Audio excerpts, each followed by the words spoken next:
সুপ্রিয় দর্শক, আসসালামু আলাইকুম। সবাইকে আমন্ত্রণ জানাচ্ছি মোহনা টেলিভিশনের বিশেষ আয়োজন Chakda steel and rerolling mills Bangladesh উন্নয়ন অগ্রগতি অনুষ্ঠানে। এই অনুষ্ঠানে আমরা মূলত আলোচনা করে থাকি বাংলাদেশ একটি উন্নয়নশীল দেশ হিসেবে কতখানি এগিয়েছে, কিভাবে এগিয়ে যাচ্ছে, কিংবা কিভাবে কাজ করলে উন্নয়ন ব্যাপকভাবে ত্বরান্বিত হবে, এই সকল বিষয় নিয়ে। আর এই সকল বিষয় নিয়ে কথা বলতে স্টুডিওতে আমন্ত্রণ জানিয়ে থাকি বাংলাদেশের উন্নয়ন কর্মকাণ্ডের সাথে জড়িত অত্যন্ত প্রিয় মানুষদেরকে। তারই ধারাবাহিকতায় আমরা যে আমাদের স্টুডিওতে আমন্ত্রণ জানিয়েছি উন্নয়ন কর্মকাণ্ডের সাথে জড়িত অত্যন্ত দুজন প্রিয় মানুষকে। আসুন পরিচিত তাদের সাথে। আমার সাথে আছেন ডক্টর মোহাম্মদ রফিকুল ইসলাম, সাবেক সচিব, বিজ্ঞান ও প্রযুক্তি বিষয়ক মন্ত্রণালয়।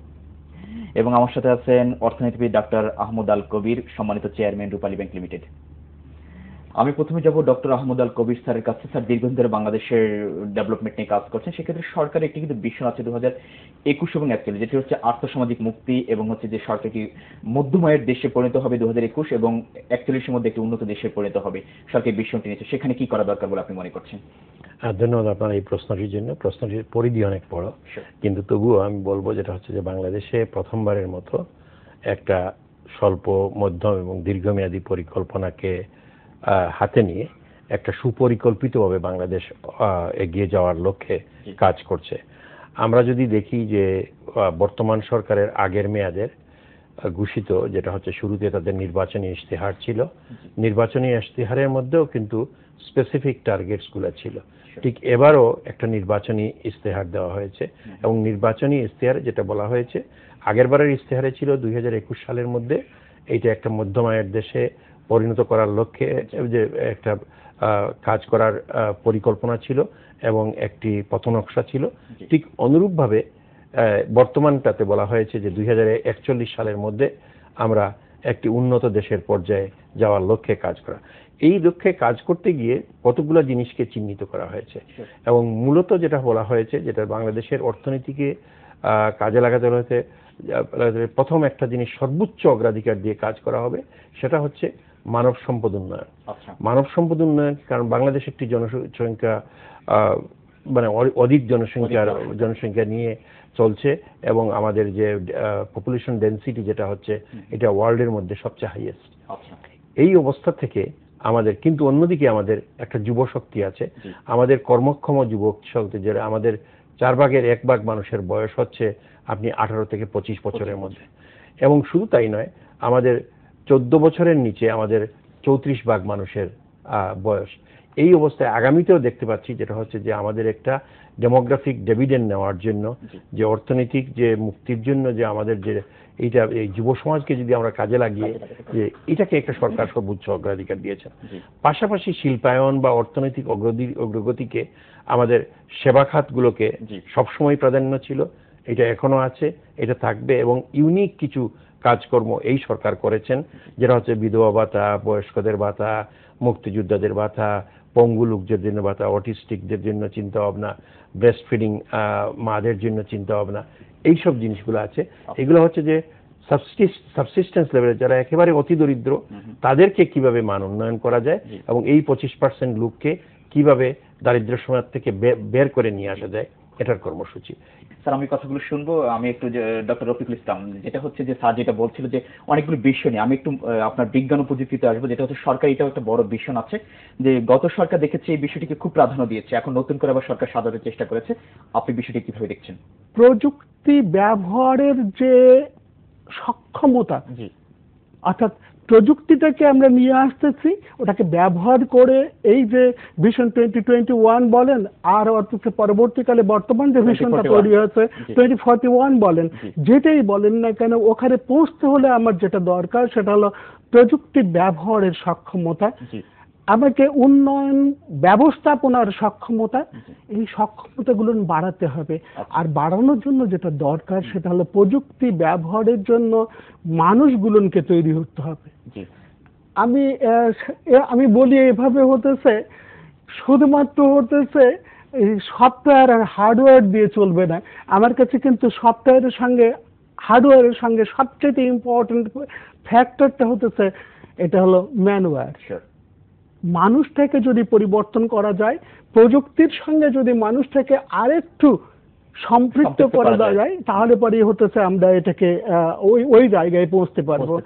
একটা আপনাকে উদাহরণ দিই, যেমন হতেছে আমরা এই যে ট্রাফিক সিগন্যালগুলো তৈরি করেছিলাম। এবং আপনি কি রাস্তায় কোনো ট্রাফিক সিগন্যাল মেনে চলতে দেখেন কাউকে? সেই একই জিনিস কিন্তু হাত দিয়ে টানতেছে কে? Traffic police. কেন?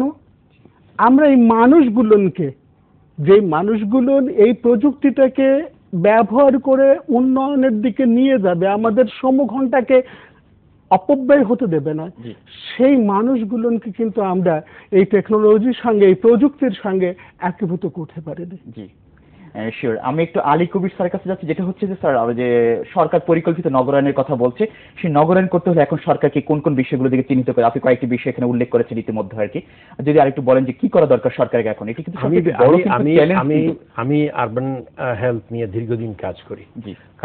আমি আরবান হেলথের উপরে 96 সাল থেকে 2002 সাল পর্যন্ত আমি শহর ভিত্তিক স্বাস্থ্য কার্যক্রমের আমি একটা ইউএসআইডি সাহায্য কার্যক্রমেরও প্রধান ছিলাম। আমি এইটুকুই বলবো, যেটা হচ্ছে যে সার্বিকভাবে যদি আরবান এলাকার যদি উন্নয়ন ঘটাতে হয়, আমাদের আরবান হাবস অনেকগুলা তৈরি করতে হবে। শুধু এই সমস্ত দেশের প্রত্যন্ত অঞ্চলে আমাদেরকে আরবান যে হাবসগুলা তৈরি করতে হবে, উন্নয়নের হাবসগুলা তৈরি করতে হবে। আপনি কি পুরো দেশের কথাই বলছেন? আমি পুরো দেশের কথাই বলছি। আমি বলবো যেটা হচ্ছে যে শুধু ঢাকা শহরকে সবকিছুর কেন্দ্রবিন্দু করে ফেললে এইটা হবে না। কোন কারণে নৌবাহিনীর হেডকোয়ার্টার এইখানে, মানে ঢাকা শহরে, কোন কারণে যে রেলওয়ের সদর দপ্তর এইখানে, মানে আমাদের এগুলো তো চিটাগাঙ্গে হইতে পারতো। এইগুলা যদি মানে আরো যদি চায়ের যদি যে কথা বলেন, চায়ের হেডকোয়ার্টার হওয়া উচিত শ্রীমঙ্গলে, এটা তো আর চিটাগাঙ্গে হওয়ার কথা না, বা অন্যান্য জায়গায় হওয়ার। আমাদের সার্বিক প্রত্যেকটা ক্ষেত্রে আমাদেরকে বিবেচনা করতে হবে, যেটা হচ্ছে যে আমাদেরকে প্রশাসন এবং কাঠামোগত এখানে সবচেয়ে বড় বাধা হবেন আমাদের যারা প্রশাসনিক কার্যক্রমে যারা জড়িত, কারণ তাদের এমিনিটিস গুলার একটা প্রয়োজন, তাদের বাচ্চা কাচ্চার মানে শিক্ষা দীক্ষার প্রয়োজন আছে, এইগুলাকে বিবেচনা করে তারাই সব সময় কিন্তু বাধা সৃষ্টি করেন।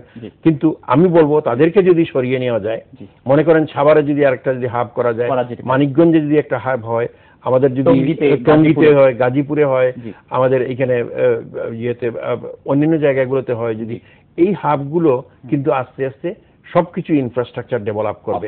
এবং এই ধরনের ইনফ্রাস্ট্রাকচার ডেভেলপমেন্টের মাধ্যমে ডিসেন্ট্রালাইজ করতে হবে। মানুষের অ্যাট্রাকশন ঢাকা শহরের প্রতি যেটা হয়েছে, এটার থেকে সরাতে হবে এবং এটার কোনো বিকল্প নাই। আমি আরেকটা জিনিস আইসিটি যে আপনারা যেটা বলছিলেন যে বিজ্ঞান এবং প্রযুক্তি নিয়ে, আমি এই ব্যাপারে একটু বলতে চাই। বাংলাদেশ গত 4-5 বছরে একটা রিভলিউশন হয়ে গেছে। বিজ্ঞান ও প্রযুক্তির কথা শুনবো, তার ছোট্ট একটা বিরতিতে যাবো স্যার। সুপ্রিয় দর্শক, আমরা যাব চাকদা স্টিল অ্যান্ড রিরোলিং মিলসের সৌজন্যে ছোট্ট একটা বিরতিতে। আশা করছি আমাদের সাথেই থাকবেন।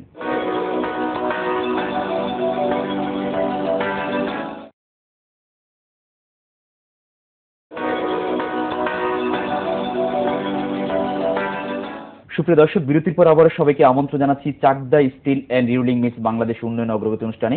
স্যার, বিরতির আগে আমরা যেটা বলেছিলাম যে পরিকল্পিত নগরায়ন নিয়ে আর কি। হ্যাঁ, আমি যেটা বলতে চাই যেটা হচ্ছে যে নগরায়ন নিয়ে আমি বলেছি, যেটা হচ্ছে যে একমাত্র আমাদের বড় চ্যালেঞ্জ হচ্ছে যে ঢাকার প্রতি আকর্ষণ কমাতে হবে।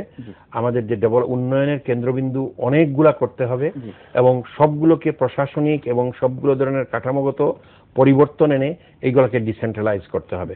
ডিসেন্ট্রালাইজেশনের কোনো বিকল্প নাই। কিন্তু আমি পাশাপাশি আরেকটা জিনিস বলতে চাই, যেটা আগে আলোচনা হয়েছে বিজ্ঞান ও প্রযুক্তি নিয়ে। আমি বলবো বাংলাদেশ গত 4-5 বছরে একটা রিভলিউশন হয়ে গেছে এবং এই রিভলিউশনটাকে আমাদেরকে সর্বক্ষেত্রে বুঝতে হবে এবং চিন্তার মধ্যে নিতে হবে।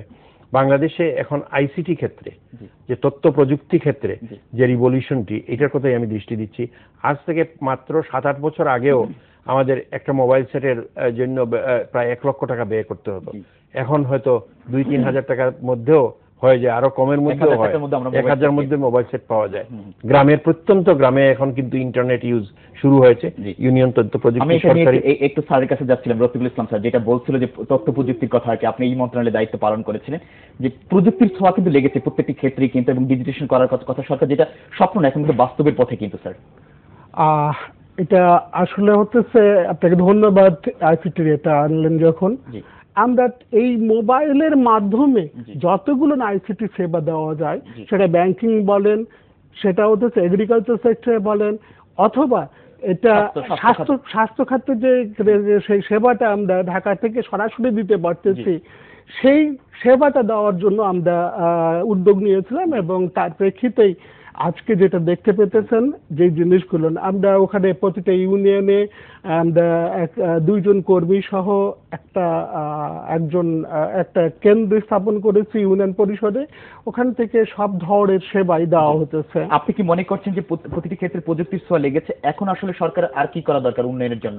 হ্যাঁ স্যার একটু যদি এই বিষয়টা নিয়ে আমাদেরকে একটু বলেন। আমি যেটা বলবো যেটা হলো যে আমাদেরকে আরো অনেক দূর যাওয়ার জন্য প্রস্তুতি নিতে হবে। এটার জন্য আমাদের যুব সমাজকে আমি ব্যাপক ভিত্তিক প্রশিক্ষণ এবং ব্যাপক ভিত্তিক আইসি ফ্রেন্ডলি এনভায়রনমেন্ট তৈরি করে, যেটা সরকারের অনেক কর্মসূচি আছে, কিন্তু এটাকে আরো অ্যাক্সিলারেটেড করতে হবে এবং আরো বেশি আমাদের তথ্য প্রযুক্তি সমৃদ্ধ, নলেজ সমৃদ্ধ আমাদের যে যুব সমাজকে তৈরি করতে হবে। এক। 2 নম্বর হচ্ছে যেটা হচ্ছে যে শুধু কিন্তু আইসিটিকে আইসিটি হিসাবে দেখলে চলবে না। আমাদের আইসিটির কারণেই কিন্তু তথ্য প্রযুক্তির ডেভেলপমেন্টের কারণে ব্যাংকিং সেক্টরেও একটা বড় ধরনের রিভলিউশন হচ্ছে, যে আধুনিকায়ন হচ্ছে, অটোমেশন হচ্ছে এবং বাংলাদেশের প্রতিটি ব্যাংকে, সরকারি বেসরকারি সবগুলা ব্যাংকে, এবং এর জন্যই অ্যাকাউন্টেবিলিটি বেড়েছে। এবং আমি বলবো যে ব্যাংকিং এর সেক্টরের গভর্নেন্সও অনেক ইমপ্রুভ হয়েছে একমাত্র যে এই আইসি তথ্য প্রযুক্তির যে ব্যবহারের কারণে। এবং আমরা এখন মনিটরিং, সার্ভেলেন্স এবং এগুলো কিন্তু আরো অনেক ভালোভাবে দেখছি ব্যাংকিং সেক্টরে। শুধু তাই নয়, বাংলাদেশে আরো নতুন নতুন অনেকগুলো খাত, ফার্মাসিউটিক্যালস খাতে আমরা যে আধুনিকায়নের কারণে, আপনার বিজ্ঞান ও প্রযুক্তির আধুনিক প্রযুক্তি ব্যবহারের মাধ্যমে আমরা কিন্তু ওয়ার্ল্ডের একটা লিডিং ফার্মাসিউটিক্যাল মানে প্রডিউসার কান্ট্রি হিসেবে আমরা আবির্ভূত হচ্ছি। আমাদের গার্মেন্ট সেক্টর, এই মাসে আপনারা দেখেছেন বাংলাদেশের এক্সপোর্ট রেকর্ড পরিমাণ হয়েছে।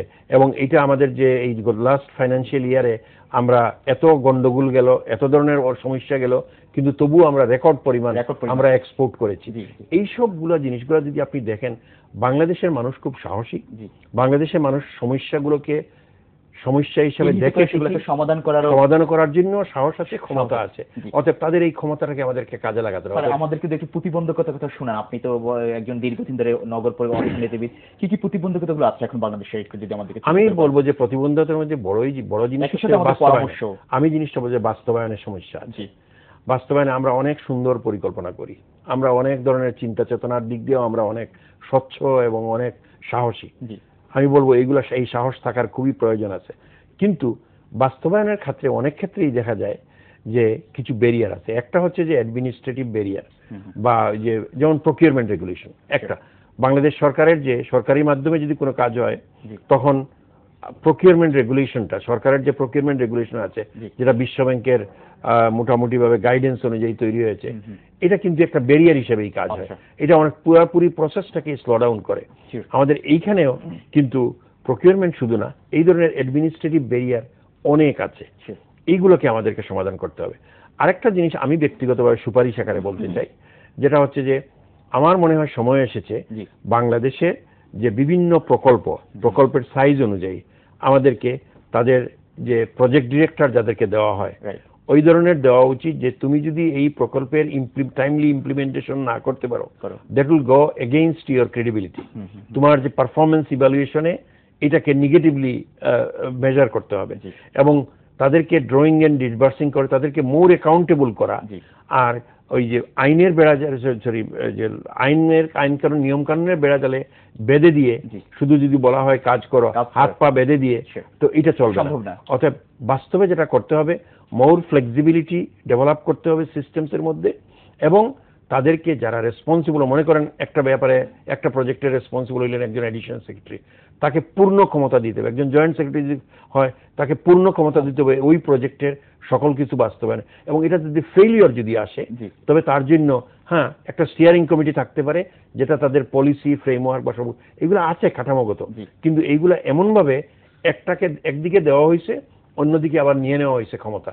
এই ধরনের কাজগুলোর থেকে আমাদেরকে সরে আসতে হবে, এবং এইগুলা ব্যুরোক্রেটিক প্রসেসটাকে আমাদেরকে স্ট্রিমলাইন করতে হবে। একদিকে যেমন আমি বলছি বিকেন্দ্রীকরণ করতে হবে, এবং শুধু আমাদের প্রশাসনিক ক্ষেত্রে নয়, বিচার বিভাগের ক্ষেত্রে, সামরিক বাহিনীর ক্ষেত্রে, সবগুলা ক্যান্টনমেন্ট ঢাকা শহরে থাকার কোনো কারণ নাই। এইগুলাকেও চিন্তা করতে হবে, সরিয়ে নিয়ে গিয়ে এখানে হয়তো তাদের জমিগুলো থাকুক, তাদের ফ্যামিলির মেম্বারসরা এখানে থাকুক, আমার I don't have any problem. কিন্তু এই যে কাঠামোগত অবস্থা একটা মেগা সিটিতে, এটা থাকার কোনো কারণ নাই। জি, রফিকুল ইসলাম, আপনি যে বিষয়টিকে কিভাবে দেখছেন, আসলে কি করা দরকার প্রতিবন্ধকতার এই সেক্টর, আপনি যদি বলেন। উন্নয়ন এবং অগ্রগতি, উন্নয়নের পুরোপুরি অগ্রগতি, উন্নয়ন হলেই যে অগ্রগতি আমরা পাবো, অগ্রগতির সুফল পাবো, আমি কিন্তু এটার সঙ্গে একমত নই। কারণ আমার ব্যক্তিগত যে এক্সপেরিয়েন্স সেটাই বলে কি যে উন্নয়ন হলেও আমরা কিন্তু অগ্রগতি পেতেছি না। একটু আগে বলেছি যে উন্নয়ন হচ্ছে আমার স্কুল কলেজের। তো আমার যেটা দরকার সেটা হতেছে উন্নয়ন থেকে আমরা অগ্রগতি যদি পেতে চাই, তাহলে পরে আমার যেটা দরকার সেটা হলো উন্নয়নের ধারাবাহিকতা বজায় রাখা। কারণ আমরা একটা জিনিস লক্ষ্য করছি কিছু, ইভেন একটা সরকার পরিবর্তন হয়ে আর একটা সরকার আসলে পারে ধারাবাহিকতার পরিবর্তন হয়ে যায়। ইভেন একই সরকারের এক মন্ত্রী বা এক সচিব পরিবর্তন হয়ে আর একটা সচিব আসলেই এটা পাল্টে যায়। সেকেন্ড, যে জিনিসটা হতেছে আমার কাছে একটা মারাত্মক প্রতিবন্ধকতা বলে মনে হয়েছে, সেটা অন্য কোনো কিছু না, সেটা হতেছে আমার ব্যবস্থাপনার সক্ষমতা। আমি বলবো না যে বাংলাদেশে এই সক্ষম ব্যবস্থাপনা প্রতিপালন করার মতো লোকের অভাব আছে, প্রচুর লোক আছে, কিন্তু ওই লোকটাকে ওই জায়গাতে দেওয়া হয় না। যাকে দেওয়া হতেছে হয়তো বা যেভাবে আসুক না কেন ওই কাজের জন্য উনি উপযোগী হতেছেন না, অথচ উনি চাইতেছেন এই কাজটার মধ্যে উনি সম্পৃক্ত হতে। এই যে প্রতিবন্ধকতা, সেটা হলো proper man in the proper place, with proper training, with proper experience. কাকে আমরা ডাইরেক্ট করব? উন্নয়ন কার্যক্রমটা কাকে ডাইরেক্ট করব? এটা প্রো হবে, না প্রো জিডিপি হবে, না এটা প্রো এক্সপোর্ট হবে? এই জিনিসগুলোকে আমাদের ভেবে দেখা দরকার। না হলে পরে কিন্তু আমাদের উন্নয়ন থেকে আমরা যে প্রগতি অগ্রগতি আসবে না আমাদের জন্য। ছোট্ট করে স্যার আমি একটা কথাই বলি, মানে এক লাইনেই বলতে চাই, যেটা হচ্ছে যে বাংলাদেশের উন্নয়ন করতে হলে শুধু সরকারকে একা করতে পারবে না, এখানে বেসরকারি এনজিও বা অন্যান্য সমাজের প্রতিটি স্তরের মানুষকে সম্পৃক্ত করতে হবে। এই ধ্যান ধারণাটাকে সর্বক্ষেত্রে আমাদেরকে প্রতিষ্ঠিত করতে হবে। আমরা আশা করছি যে সকলের সহযোগিতার মাধ্যমে, সরকার এবং জনগণের সহযোগিতার মাধ্যমে বাংলাদেশ অনেক দূর এগিয়ে যাবে, আমরা একটি উন্নত দেশের পর্যায়ে আমরা পৌঁছতে পারবো। অসংখ্য ধন্যবাদ স্যার আপনাদের দুজনকে আমাদেরকে সময় দেওয়ার জন্য। সুপ্রিয় দর্শক, আমরা আমাদের অনুষ্ঠান একেবারে শেষ প্রান্তে, তবে যাবার আগে বলছি অনুষ্ঠান সম্পর্কে যে কোনো তথ্য এবং মতামত আপনি আমাদেরকে জানাতে পারেন। আপনি যদি উন্নয়ন সংশ্লিষ্ট কোনো কাজের সাথে জড়িত থাকেন, আপনি আমাদেরকে জানাতে পারেন। আপনি জানান আমাদেরকে, আমরা জানাবো গোটা বিশ্ববাসীকে। এতক্ষণ আমাদের সাথে থাকার জন্য সবাইকে অসংখ্য ধন্যবাদ জানিয়ে আমি সাইফুল ইসলাম নয়ন এখানে বিদায় নিচ্ছি। ভালো থাকবেন সবাই, আল্লাহ হাফেজ।